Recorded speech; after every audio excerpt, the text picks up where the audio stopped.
Bullet থেকে রক্ষা পেল না 11 বছরের ছোট্ট শিশুটাও। কি দোষ ছিল এই সামিরের? হ্যাঁ না, আমি বলি যে 11 বছরের ছেলেটার কি দোষটা ছিল? তার গায়ে কেন বুলেট যাবে আমাকে একটু বুঝান।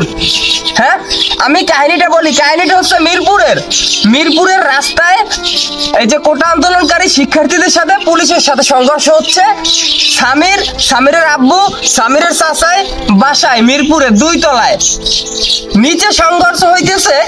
পুলিশের গুলি যাইয়া সামিরের এই যে পুলিশ যে ধোয়া মারে, যে ধোয়ার বাসায় ঢোকে। তো সামিরের চাচায় দরজাটা দেওয়ার জন্য, মানে জানালাটা দেওয়ার জন্য আসছে। তো গুলি যাইয়া, বুলেট যাইয়া সামিরের এই যে চাচার কাঁধ ভেদ করে, মানে উপর দিয়ে একটু ঘষা খাইয়ে গেছে। যাইয়া সামিরের চোখ বরাবর ঢুইকা একদম এই যে খুলি উড়ে গেল, বাইরে গেছে পিছন দিয়া। বোঝেন কি একটা অবস্থা, কত নির্মম মৃত্যু। না, আমার কথা হচ্ছে যে গোলাগুলি আন্দোলন নিচে রাস্তায় 2 তলায় গিয়ে কিভাবে গুলি লাগে আমাকে একটু বুঝান। পুলিশ কি ট্রেনিংটা দিছে আমাকে একটু বুঝান। প্রশাসন কি ট্রেনিংটা দিছে যে নিচে গোলাগুলি হয়, 2 তলায় যাইয়া সামিরের মৃত্যু হয় বুলেটে? কেমনে সম্ভব এইটা? পুলিশ কি ঘাস খায়? এই ঘাস খায় পুলিশ? এই যে এই ঘাস পুলিশ খায় না আমরা খাই না জনগণ খায়? আমাকে একটু বুঝান। হ্যাঁ, ঘাস খায় পুলিশ? এই যে বাল্যের বাসা, হ্যাঁ বাল্যের বাসা এত পেঁচগোছ নাই পুলিশের মধ্যে যতটা পেঁচগোছ আছে। তার থেকে এই বাল্যের বাসাটা সুন্দর। পুলিশের মন, প্রশাসনের মন যতটা খারাপ, নিচু মন, নির্মম, তার থেকে এই বাল্যের বাসাটা সুন্দর। দেখছেন? হ্যাঁ, এই যে বাল্যের বাসার মধ্যে প্রশাসনকে ঢুকাইয়ে রাখতে হয়, এরকম একটা অবস্থা হয়ে গেছে। না, সামির বাসায় 11 বছরের একটা বাচ্চা সামির, ও বাসায় গিয়ে ওরে মারি আইছে বুলেটে। বুঝেন কি একটা অবস্থা? 2 তলায়, মিরপুরের কাহিনী। হ্যাঁ না, জনগণ কি ইট খায় না কংকট খায় আমার একটু বুঝান। জনগণরা একদম জীবনটা একলা আখড়া বানাইয়া লাইছে। হ্যাঁ, খাইয়া লাইছে, একটা ঝাঁঝরা বানাইয়া লাইছে জনগণরা। হ্যাঁ, আমার গতকালকে রাত্রে নিউজটা দেখে খুবই খারাপ লাগছে। সামিরের আপনি বুঝেন কি একটা অবস্থা, যে মানে চোখ দিয়ে গুলিটা ঢুইকা খুলি ভেদ কইরা পিছন দিয়ে বাইরেই গেছে। কতটা নির্মম ভাবে মৃত্যুটা হয়েছে। হাসপাতাল নেতে নেতে ছেলেটা মরে গেছে। বোঝেন তার ঘরের কি অবস্থা। না, কোটা আন্দোলন হবে রাস্তায়, 11 বছরের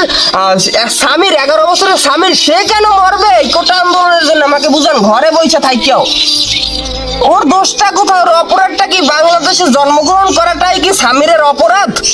সোনার বাংলাদেশটা আজকে কোথায়? মাতৃভূমিটা আজকে কোথায় গিয়ে দাঁড়াইছে? ঘরে বৈশাও মানুষ মরে যায়। রাস্তায় তো বাইর হইলাম না, বুঝলাম রাস্তায় বাইর হবো না।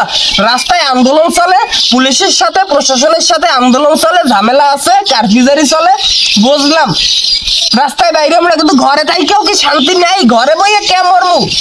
হ্যাঁ, ঘাস কি আমরা খাই না পুলিশে খায়? প্রশাসন কি অবস্থা, মানে 2 তলায় যাইয়া সামিরে মাইরা, মানে বুলেট যাই মাইরে আসে নিজ দিয়া। জীবনের কি কোনো সেফটি নেই? জীবনটা কি এতটাই সস্তা হয়ে গেছে? হ্যাঁ, এতটা নিষ্ঠুর কেন? এত বাংলার প্রশাসন এতটা নিষ্ঠুর কেন আমাকে একটু বুঝান। আমার আজকে অন্য কোনো বিষয় নিয়ে কোনো কথা নাই। সামির কেন মরবে? 11 বছরের বাচ্চার অপরাধটা কি আমাকে বুঝান। এখন অনেক লোক যাইয়া, প্রশাসনের অনেক লোক যাইয়া সামিরের ফ্যামিলির পাশে দাঁড়ায়। ভিতরটা কি সামির ফিরে আসবে আমাকে একটু বুঝান। সামির কি ফিরে আসবে? না, ঘুষ খাওয়ার সুযোগ নেই। বাস্তব কথা বলতে আসছি ভাই, যাওয়ার হবে। হ্যাঁ, আর আমার কিছু বলার নাই, যে কি বলবো বাংলাদেশটা, আর কি বলবো, বইলে তো লাভ নাই। এগুলো বেহায়া, সব বেহায়া, প্রশাসন বেহায়া। এদেশের যত মানে এই যে মানুষগুলো, ঠিক আছে, যারা এই যে অপকর্মগুলো করে সব হইছে বেহায়া, শরম নাই, লজ্জা নাই, কোনো মানিজ্জত নাই। ওদের এখন মানে এই যে রাস্তায় যে কুকুর আছে না, ওদের মতো অবস্থা হয়ে গেছে। বিষয়টা বুঝাইতে পারছি আমি। ওদের নিয়ে আসলে কথা বলা এটাই আমাদের মানিজ্জত নিয়ে টানাটানি, ওদের নিয়ে কথাই বলা যাইবে না এখন আর। ঠিক আছে, এইরকম একটা অবস্থা হয়েছে। আর কথা বলবো না। আপনারা সবাই এই যে ছোট্ট শিশুটা, 11 বছরের যে বাচ্চা শিশুটা এই যে বুলেটে এই যে মারা গেল, ঠিক আছে, ওর জন্য সবাই দোয়া করবেন। আল্লাহ যেন ওকে জান্নাতুল ফেরদৌস নসিব করে। যারা এর সাথে জড়িত, যারা এই কাজ করছে, আল্লাহ এদেরকে হেদায়েত দিক, নয়তো আল্লাহ এদেরকে উঠাইয়া নিক আল্লাহ। আর কিছু বলবো না। সবাই ভালো থাকবেন, সুস্থ থাকবেন। আল্লাহ হাফেজ।